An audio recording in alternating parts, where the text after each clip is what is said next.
What you've just described to us is that you're facing potentially decades in prison for tweets. Yeah. Words in the ether. Yeah. That's called terrorism. Yeah, unspeakable. Yeah. I have relatives who died in the war. Obviously, we all do, fighting fascism, and they'd be turning in their graves if they could see what the country has turned into.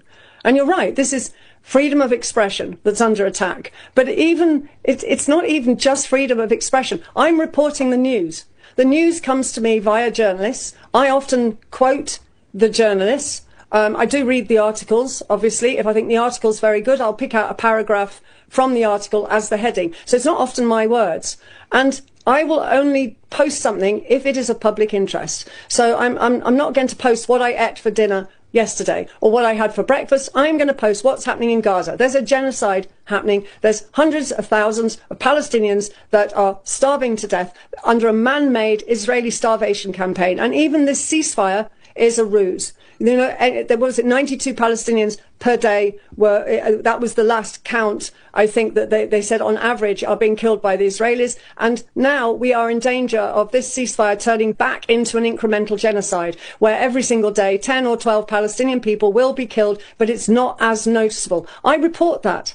Now I'm going to continue reporting it. And you will probably find that by the time I get into court, they will have changed the charges. They will have added new tweets to those charges because I think they realise some of them, well, maybe they're not strong enough. Maybe she might get acquitted from one. They are allowed to arbitrarily change the charges as they go on. So by the time I get into court, those 5 charges could be completely different. They could be completely different tweets altogether.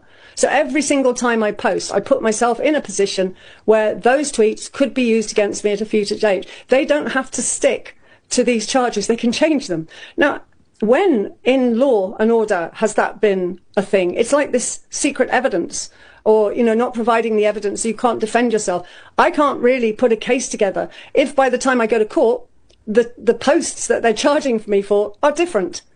So I know I'm continually having to not really work on my case because my case could change. And that is really quite stressful, but that's the point. The point is to create so much stress that you give up on the whole issue of reporting about Gaza. That is what they want. And so I'm just carrying on, as I always do, but I'm aware that those 5 charges could become 10 charges as well by the time I get to court. It's completely arbitrary. This terrorism act is not static. They can change it. They can play about with it. And it's an extraordinarily dangerous situation that we get into.